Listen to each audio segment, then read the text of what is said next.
Hello hi welcome नमस्ते, मेरा नाम ऋतिक और आज हम फिर से बात करेंगे एक और इंटरेस्टिंग कंसेप्ट के बारे में। तो ये वीडियो सेमेस्टर 3 के उन बच्चों के लिए मोस्ट इंपोर्टेंट होने वाली है जो बच्चे इग्नू में पढ़ रहे हैं और जिनके पास सब्जेक्ट है इंटरमीडिएट माइक्रो इकोनॉमिक्स फर्स्ट। तो चलिए शुरू करते हैं आज की वीडियो को।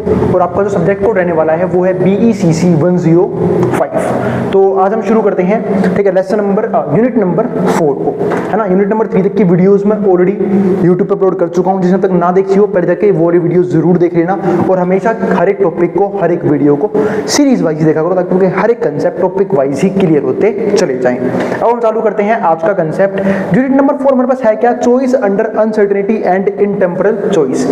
मैं फिर बोल रहा हूँ ये वीडियो हाईली इंपॉर्टेंट है सिर्फ इग्नू के बच्चों के लिए, क्योंकि ये बनाई जा रही है इग्नू के स्टडी मटेरियल के अकॉर्डिंग, ठीक है। और इस कंप्लीट सीरीज के नोट्स भी ऑलरेडी प्रिपेयर हो चुके हैं with important question answer PDF। जिन बच्चों को नोट्स परचेज करने हैं वो इस नंबर पर जाए 9667836333 पे व्हाट्सएप करके नोट्स भी ले सकते हैं।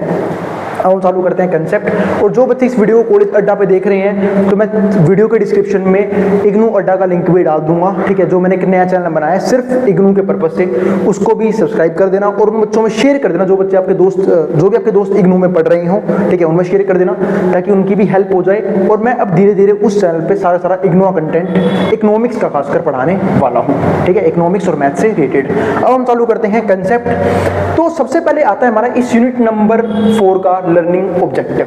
लेकिन उससे पहले मैं एक वर्ड के बारे में जानते हैं, अनसर्टेनिटी।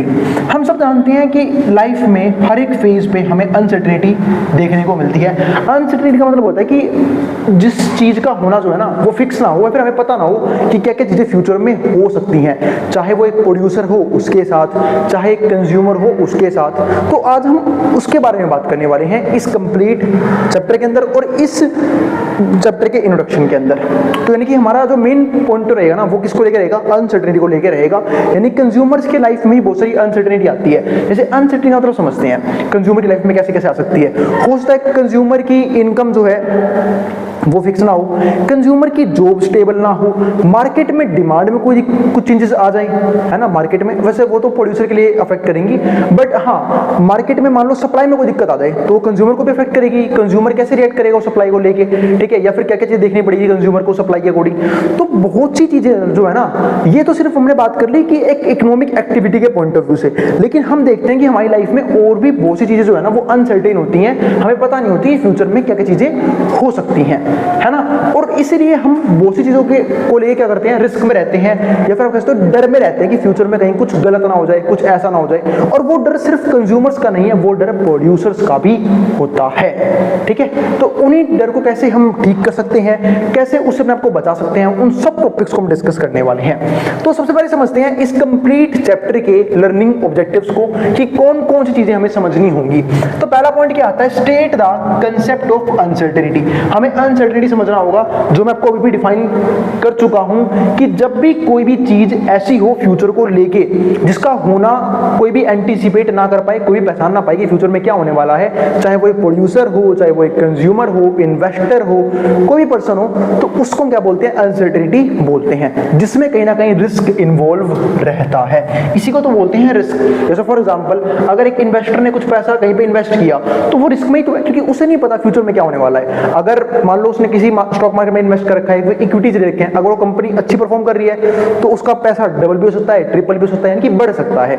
लेकिन वहीं पे अगर वो कंपनी आउट परफॉर्म कर गई तो वही पैसा डिक्रीज भी हो सकता है। तो फ्यूचर एंटीसिपेट करना बहुत ही मुश्किल होता है। इसी को बोलते हैं अनसर्टेनिटी, जिसकी वजह से रिस्क कहीं ना कहीं लोगों की लाइफ में आते हैं। दूसरा पॉइंट हमारे पास यहाँ पे क्या आता है? Discuss the expected utility function and it's property. हमें समझना पड़ेगा एक्सपेक्टेड यूटिलिटी फंक्शन को, यानी कि क्या क्या चीजें हम एक्सपेक्ट कर सकते हैं और इसकी प्रॉपर्टीज को। तीसरा पॉइंट क्या आता है? Explain how to maximise utility under uncertainty, कि हम अनसर्टेनिटी के होते हुए भी कैसे अपने सेटिस्फेक्शन लेवल को मैक्सिमाइज कर सकते हैं, यानी कि मैक्सिमम कर सकते हैं। जो कि कंज्यूमर का सबसे बड़ा काम क्या होता है कि अपने यूटिलिटी को मैक्सिमम करना है, पर अनसर्टेनिटी के होते हुए कैसे कर पाएगा? वो हम डिस्कस करेंगे। फोर्थ पॉइंट क्या आता है, discuss the attitude of an individual towards risk. हमें समझना यह पड़ेगा कि एक इंडिविजुअल का रिस्क के प्रति कैसा एटीट्यूड है, यानी कि रिस्क को लेके एक पर्सन किस प्रकार से मतलब किस प्रकार से अपना रिएक्ट करता है। जैसे फॉर एग्जांपल, अब कुछ लोग जो हैं वो रिस्क अवर्स पीपल्स होते हैं, जिनको रिस्क लेना बिल्कुल पसंद नहीं होता अपनी जिंदगी में। वो अपना पैसा भी जिंदगी भर सिर्फ और सिर्फ सेविंग अकाउंट में रखते हैं, ना एफडी करवाते, ना ही वो स्टॉक मार्केट में इन्वेस्ट करते, क्योंकि उन्हें लगता है कि कहीं पैसा डूब ना जाए, यानी कि वो इन्वेस्ट करने से बचते हैं, रिस्क बिल्कुल भी लेना पसंद नहीं करते। वैसे कहने वाली बात है, रिस्क बैंक अकाउंट में भी होता है, वो हम कह सकते हैं कि बाकी एसेट के हिसाब से सबसे कम रिस्क होता है बैंक अकाउंट्स के अंदर, है ना, सेविंग बैंक अकाउंट के अंदर। तो वही चीज यहाँ पे है। तो ये क्या हो गया, एक तरह का एटीट्यूड। और कुछ पर्संस क्या होते हैं, रिस्क लविंग, है ना, जिनको रिस्क पसंद होता है, जिनको चाहिए कि भाई जितना ज्यादा मैं रिस्क लूंगा उतना ज्यादा मुझे प्रॉफिट मिलेगा, और वो रिस्क लेना पसंद करते हैं। और कुछ ऐसे होते हैं जो मॉडरेट रिस्क लेते हैं, यानी कुछ पैसा अपने सेफ इंस्ट्रूमेंट में इन्वेस्ट करते हैं, और कुछ ऐसा होता है जहां पे वो हाई रिस्क लेते हैं ताकि वो पैसा जो है वो जल्दी ग्रो कर सके। तो इसको बोलते हैं एक पर्सन का रिस्क एपेटाइट या फिर रिस्क एटीट्यूड। इसके बाद अगला पॉइंट हमारे पास क्या आता है, fifth point, illustrate how risk aversion is dealt with institution of insurance. हमें समझना पड़ेगा कि रिस्क अवर्जन जो है ना वो कैसे अफेक्ट करता है इंश्योरेंस के इंस्टीट्यूशन को, वो हम समझेंगे। इसके बाद सिक्स पॉइंट क्या आता है, appreciate the process of intertemporal decision making by the consumer. के इंटेम्परल डिसीजन मेकिंग क्या होती है एक कंज्यूमर की, इसको कैसे हम अप्रिशिएट कर सकते हैं, वो सब हम डिस्कस करेंगे। तो ये हमारे 6 लर्निंग ऑब्जेक्टिव हैं इस चैप्टर के, ठीक है।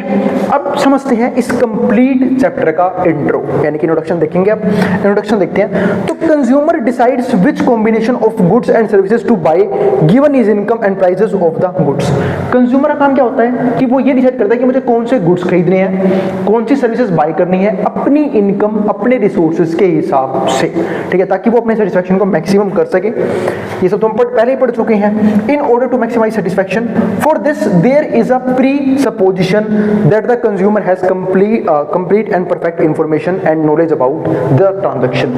इसमें कंज्यूमर करता क्या है, अपनी कुछ प्री सपोजिशन लगाता है, यानी कि पहले से कुछ ये सोचता है अपने दिमाग में फ्यूचर को लेके कि उसके पास कंप्लीट नॉलेज है, कंप्लीट इंफॉर्मेशन है, चाहे वो मार्केट्स के बारे में हो, गुड्स के बारे में हो, सर्विसेज के बारे में हो। लेकिन क्या ऐसा होता है, तो आप बोलोगे बिल्कुल नहीं, है ना। हमें लगता है कि हमारे पास कंप्लीट नॉलेज है मार्केट्स को लेके, किसी पर्टिकुलर गुड्स को लेके, किसी पर्टिकुलर सर्विस को लेकर, लेकिन ऐसा होता नहीं है। बहुत से टाइम हमें चीज़ों के बारे में अच्छे से पता ही नहीं होता, तो उन चीज़ों का नुकसान कंज्यूमर्स को देखने को मिलता है, ठीक है। तो however in real life situations there are many uncertainties, लेकिन वही बात यहाँ पे है कि रियल लाइफ में ऐसा पॉसिबल नहीं होता, बहुत सी अनसर्टेनिटी का सामना कंज्यूमर्स को करना पड़ता है। uncertainty that the consumer have to face before they decide करने से पहले। uncertainty is fact of life, और uncertainty एक क्या है, फैक्ट है इस जिंदगी का, यानी कुछ चीजें हमारे कंट्रोल में नहीं है, जिन्हें हम कंट्रोल नहीं कर सकते और जो हमारा नुकसान करेंगे फ्यूचर में, लेकिन हम उससे बच के चल सकते हैं, और वो बचने के कुछ तरीके होते हैं, है ना। अब वो देखते हैं कि कहाँ पे कंज्यूमर फंस सकता है। In decision making process there are many uncertainty, जब कोई पर्सन डिसीजन बनाता भी है तब भी बहुत सी अनसर्टेनिटी होती है। क्या कहीं पे ऐसा होता है कि एक तरह से जीरो रिस्क हो, बहुत मुश्किल है, बहुत मुश्किल, क्योंकि अनसर्टेनिटी हर फील्ड में है। ऐसा ढूंढना बहुत मुश्किल है कि आप अनसर्टेनिटी से बच जाओ, तो अनसर्टेनिटी रहेगी। And randomness that a consumer has to take into consideration, तो कंज्यूमर को उन चीजों का ध्यान रखना बहुत जरूरी है किसी भी चीज से डील करने से पहले। जैसे यहाँ पे कुछ एग्जांपल्स दिए हैं, फॉर एग्जांपल यूज्ड कार। अब ये सिर्फ यूज्ड कार नहीं है, ये सिर्फ मैंने एग्जांपल लिया है। अब यूज्ड कार में आ सकते हैं कोई भी यूज्ड चीज। हम लोग बहुत बार अपनी जिंदगी में यूज्ड चीजें खरीदते हैं, फिर हम ना अपने दिमाग में एक फंडामेंटल एक चीज बना लेते हैं कि हमें ना यूज्ड की हुई चीजें नहीं चाहिए, हमें नहीं खरीदनी है सेकंड हैंड कोई भी चीज। परसेप्शन डेवलप कर लेते हैं, क्यों? क्योंकि जनरली पता है क्या होता है कि जब भी हम कोई सेकंड हैंड चीज खरीदते हैं तो वो बहुत जल्दी खराब होनी चालू होती है, या फिर उसमें बहुत ज्यादा प्रॉब्लम आनी शुरू हो जाती है, जो हमें कभी भी सेलर नहीं बताते हैं। क्योंकि कोई भी पर्सन जिसको अपना प्रोडक्ट सेल करना है, अपने गुड्स बेचने हैं, अपनी सर्विस बेचनी है, वो अपनी सर्विसेज में, अपने गुड्स में खामियां क्यों बताएगा, क्यों दिक्कतें बताएगा वो उसके अंदर? तो बिल्कुल नहीं बताएगा। और जब वो दिक्कतें नहीं बताएगा तो बायर्स उसको बाय करेंगे, और बाय करके परेशान होंगे कि अरे यार क्या गुड्स ले लिए, क्या सर्विस ले ली, तो सरदर्द है। ठीक है, मेरे को तो भड़क होगी, मेरे पैसे भी चले गए और दिमाग भी खराब हो रहा है मेरा उस पर्टिकुलर गुड्स को लेके, है ना। ऐसा कई बार होता है, चाहे हम कोई सी भी चीज़ सेकंड खरीदे हैं, चाहे सेकंड फोन खरीद रहे हैं, लैपटॉप खरीद रहे हैं, मोबाइल फोन से कर ही ली मैंने, ठीक है, या फिर और भी अलग टेक्नोलॉजीज हम सेकंड खरीदते हैं, क्योंकि हमें नहीं पता ना कि उस सेलर ने उसे किस पॉइंट के अकॉर्डिंग बेचा है। कई बार उसका मजबूरियाँ बेचा हो, तो ठीक है भाई, मजबूरियाँ बेचा है तो फिर हो सकता है भाई वो चीज़ सही ही होगी, क्योंकि प्रोड्यूसर को पैसे की नीड थी। कई बार ऐसा भी होता है कि उसमें कोई ना कोई दिक्कत आ रखी है, जो प्रोड्यूसर बिना बताए उस चीज़ को निकालना चाहता है कि बस बेच दो सामने वाले को, अपना वो देखेगा इसमें क्या दिक्कतें हैं, ठीक है, बिना बताए, बिना उसमें खामियां बताए बेच देता है। तो ऐसी भी हम चीज़ें हमें फेस करने को मिलती हैं। इसी को बोलते हैं व्यूज्ड कार का एग्जाम्पल। देखो यहाँ पे क्या है, अनश्योर अबाउट इट्स कंडीशन। एक जो कंज्यूमर है उसको पता ही नहीं है वो किस कंडीशन में है, कैसी कंडीशन में है ना, क्योंकि प्रोड्यूसर पूरी बात बताएगा नहीं। और हो सकता है कि कंडीशन स्टार्टिंग में अच्छी लगे, बाद में पता लगे अरे ये तो भाई क्या चीज़ ले ली मैंने, तो बहुत बेकार है, तो बहुत वाहियात है, तो कंडीशन के बारे में बाद में पता लगे। Buyer might be lucky and get a beautifully maintained car. हो सकता है कि भाई जो बायर है वो जो भी चीज़ वो ले रहा है सेकंड हैंड, वो उसे अच्छी मिल जाए, ब्यूटीफुली मेंटेन मिल जाए, प्रॉपर तरीके से मेंटेन कर रखा उस पर्सन ने, है ना, और विद नो मैकेनिकल प्रॉब्लम, कोई मैकेनिकल प्रॉब्लम ना हो। और buyer might get a lemon, और बायर को लेमन भी पकड़ा दे भाई, कोई लेमन यानी कि डैमेज्ड कार या फिर कोई भी डैमेज्ड इंस्ट्रूमेंट इक्विपमेंट पकड़ा दे, ये भी हो सकता है, बिल्कुल हो सकता है ना। तो वो चीज़ हमारे लिए क्या बनती है, एक तरह का डिसएडवांटेज यहाँ पे बन के चलती है ना। अब इसका नुकसान किसका होता है, उन सेलर्स का जो जेन्युइन चीज़ बेचते हैं।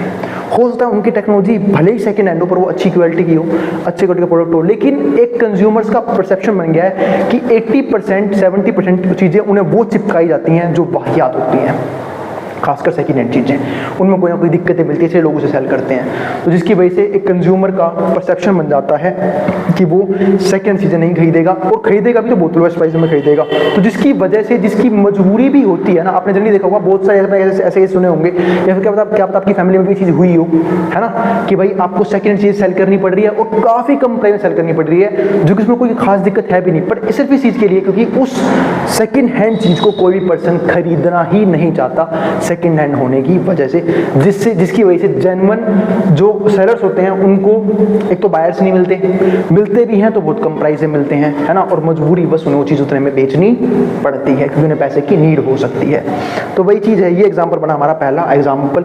ये सिर्फ मैंने आपको इसमें ये भी समझाया कि ये सिर्फ कंज्यूमर के लिए दिक्कत नहीं है, ये दिक्कत प्रोड्यूसर के लिए भी है, यानी कि अनसर्टेनिटी है दोनों के केस में, कंज्यूमर के केस में भी और प्रोड्यूसर के केस में भी। और ऐसा हम बहुत सी चीज़ों में देखते हैं आजकल, जो भी टेक्नोलॉजी हम यूज़ करते हैं, चाहे मैं यूज़ करो, चाहे आप लोग यूज़ कर रहे होगे, देख भी रहे होगे कि जनरली टेक्नोलॉजी है ना बहुत जल्दी खराब हो जाती है। और इसमें दिक्कत कंपनी वालों के साथ है, क्योंकि कंपनी वाले बहुत बड़े लेवल प्रोडक्शन करते हैं, मास लेवल प्रोडक्शन चल रहा है, और जब तक चीज़ें लोगों की खराब नहीं होंगी जल्दी तो लोग बाय क्यों करेंगे उस चीज़ को, है ना, दोबारा बाय क्यों करेंगे। तो इसे आपने देखा होगा वारंटी से पहले कुछ खराब नहीं होगा, पर जैसे ही वारंटी का टाइम पीरियड खत्म हुआ वो चीज़ खराब हो जाएगी, है ना।